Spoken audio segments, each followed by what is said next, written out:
दोस्तों, आज तक आपने बिहार को ऐसे देखा है। लॉलीपॉप लागेलू, लहंगा उठा दे रिमोट से और न जाने कितने वल्गर गाने हैं। इसके अलावा गरीबी, बेरोजगारी, क्राइम, सबसे ज्यादा इलिटरेसी।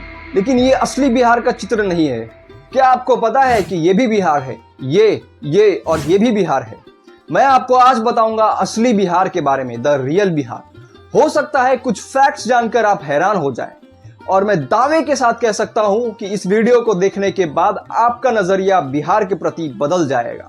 तो वीडियो के अंत तक बने रहें। भाई तू बिहार से ना, जरा बिहारी बोल के दिखा ना। की बउआ की करे चाहिए? ये कौन सा लैंग्वेज है? तुम लोग में तो का हो कैसन बा ऐसा बोलते हैं ना। अच्छा, रउआ का करत बानी? अब ठीक है, यही सुनना था ना। हाँ भाई, लेकिन इसके पहले जो तू बोला था वो कौन सा लैंग्वेज था? यही तो प्रॉब्लम है सबकी। सबको लगता है कि बिहारी मतलब भोजपुरी। इसके पहले जो लैंग्वेज का यूज किया था वो मैथिली था, और ये भोजपुरी है। भोजपुरी पूरे बिहार को रिप्रेजेंट नहीं करता है। आपको भी यही लगता होगा कि पूरे बिहार में भोजपुरी बोला जाता है, और यही बिहार का लैंग्वेज है जिसे सब बिहारी का नाम दिए हैं। बिहारी बोल के दिखा, बिहारी बोल के दिखा। लेकिन बिहार में भोजपुरी के अलावा मैथिली, मगही, अंगिका, हिंदी और उर्दू भी बोला जाता है। बिहार 94,164 स्क्वायर किलोमीटर के एरिया में फैला हुआ भारत का 13वां लार्जेस्ट स्टेट है। कुल मिला के बिहार में 38 डिस्ट्रिक्ट्स हैं। बिहार में 3 मेजर लैंग्वेजेस बोले जाते हैं, मैथिली, मगही और भोजपुरी। मैथिली स्पेशली नॉर्थ और ईस्ट बिहार में बोली जाती है। भोजपुरी वेस्ट और साउथ बिहार में बोली जाती है। मगही सेंट्रल और साउथ बिहार में बोली जाती है। तो आप देख सकते हैं कि भोजपुरी सिर्फ वेस्ट और साउथ के कुछ ही रीजन्स में बोले जाते हैं। सबसे ज्यादा बोले जाने वाला लैंग्वेज है मैथिली, उसके बाद भोजपुरी और मगही। लेकिन ज्यादातर लोग को ये पता ही नहीं कि मैथिली भी एक लैंग्वेज है जो बिहार के मिथिला रीजन में बोली जाती है। लोगों को लगता है कि पूरे बिहार में भोजपुरी बोली जाती है, और कोई कोई लोग एक अलग ही लैंग्वेज बना दिए हैं, बिहारी।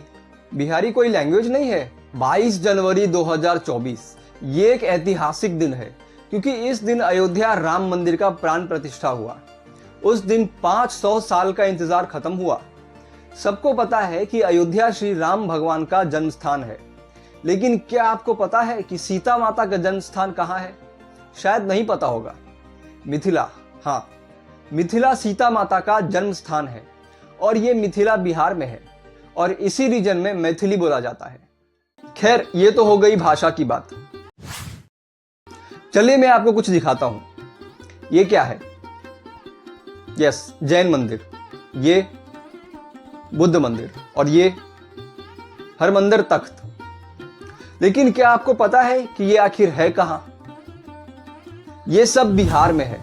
चौंक गए ना? मैं भी चौंक गया था जब मुझे पहली बार पता चला था। एक मजेदार बात बताऊं? बिहार पूरे दुनिया में एक ऐसा जगह है जहां 2 बड़े धर्म जैनिज्म और बुद्धिज्म का जन्म हुआ।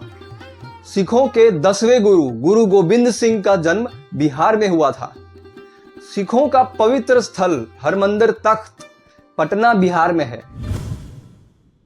आज के समय में पूरे भारत में सबसे ज्यादा इलिटरेसी बिहार में है।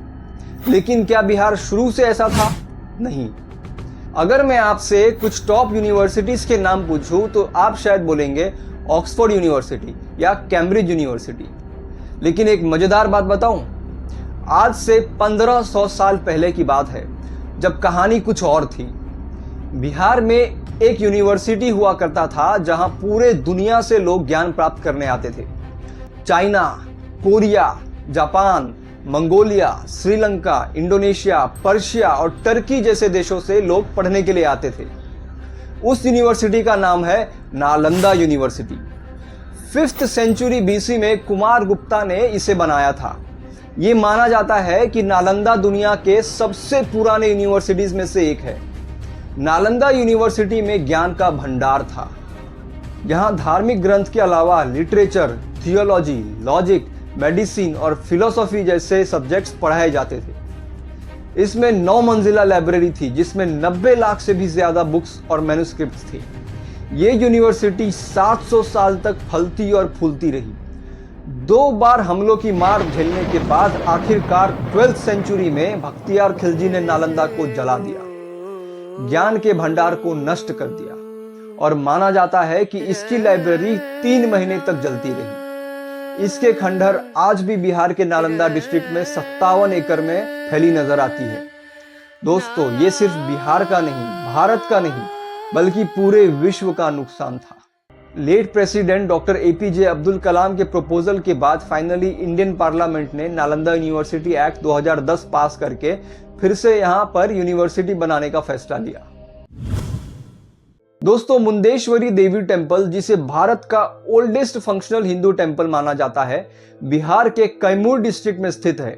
हिस्टोरिकल रिकॉर्ड्स के मुताबिक 2nd सेंचुरी में इसकी स्थापना हुई थी। छठ पूजा बिहार का सबसे प्रमुख फेस्टिवल छठ पूजा है, जो सबको पता ही है। लेकिन क्या आपको यह पता है कि छठ पूजा मनाया क्यों जाता है? चलिए मैं आपको बताता हूं। दोस्तों, वेस्टर्न साइंस ने तो अब डिस्कवर किया है कि ultimate source of energy sun है। पेड़, पौधे, फल, अनाज सब कुछ सूर्य के वजह से है। सूर्य के बिना पानी न होता, हवा न होती, बादल न होते, जीव जंतु न होते, हम न होते, धरती एक बेजान गोला होता, शायद धरती भी ना होती। लेकिन हमारे पूर्वजों को ये बात बहुत पहले ही पता चल गई थी। इसीलिए छठ पूजा को सूर्य देवता की पूजा और उनका आभार व्यक्त करने के लिए मनाया जाता है। दोस्तों, आज ही एक वेल नोन फैक्ट है कि बिहार एक आईएएस फैक्ट्री है। जी हाँ, जिस राज्य को अक्सर अनपढ़ लोगों की भूमि कहा जाता है, उसी राज्य से देश के सबसे ज्यादा आईएएस ऑफिसर्स निकलते हैं। मांझी द माउंटेन मैन, ये मूवी आप में से बहुतों ने देखी होगी, लेकिन जिन्होंने नहीं देखा मैं उनको बता दूं कि दशरथ मांझी, जो माउंटेन मैन के नाम से भी जाने जाते हैं, इनका जन्म बिहार के गहलोर गांव में हुआ था। इनकी पत्नी की मृत्यु सही समय पर हॉस्पिटल न पहुंचने की वजह से हुआ था। पहाड़ियों से घिरा गांव और लंबा रास्ता होने के कारण ऐसा हुआ। किसी और के साथ ऐसा ना हो, इसलिए इन्होंने सिर्फ छेनी और हथौड़ी से पूरा पहाड़ तोड़ के रास्ता बना दिया। शून्य यानी जीरो के बिना गणित का क्या मोल। दुनिया को जीरो देने वाले आर्यभट्ट जी का जन्म बिहार में हुआ था। चाणक्य, चंद्रगुप्त, अशोक, बुद्ध, महावीर और सिखों के 10वें गुरु गोविंद सिंह भी बिहार के थे। हमारे पहले राष्ट्रपति डॉक्टर राजेंद्र प्रसाद भी बिहार से थे। हमारे सबके फेवरेट महेंद्र सिंह धोनी रांची के हैं, जो कि पहले बिहार का ही हिस्सा हुआ करता था। सुशांत सिंह राजपूत को कौन नहीं जानता, ये भी बिहार के ही थे। और भी कई चेहरे हैं जैसे पंकज त्रिपाठी, नेहा शर्मा, मनोज वाजपेयी, सब बिहार से हैं। अब बात करते हैं बिहार के कुछ टूरिस्ट अट्रैक्शंस के बारे में। बिहार में घूमने के लिए बहुत कुछ है। Nalanda, Rohtas, Rajgir, Gurupa hill, Mandar hill, Takht Shri Harmandir ji, Bhimbandh wild life sanctuary, Mahabodhi temple, Maa Mundeshwari temple, बोध गया और भी न जाने कितने टूरिस्ट अट्रैक्शंस हैं। दोस्तों, उम्मीद है आपको ये जानकारी अच्छी लगी होगी। वीडियो के अंत तक बने रहने के लिए धन्यवाद। अपने फ्रेंड्स और फैमिली के साथ शेयर करना ना भूलें और हाँ, चैनल को सब्सक्राइब जरूर करें ताकि इस तरह की वीडियो आप तक पहुंच पाए। आप कमेंट करके मुझे बता सकते हैं बिहार के बारे में कुछ और इंटरेस्टिंग फैक्ट्स जो आपको पता है। धन्यवाद।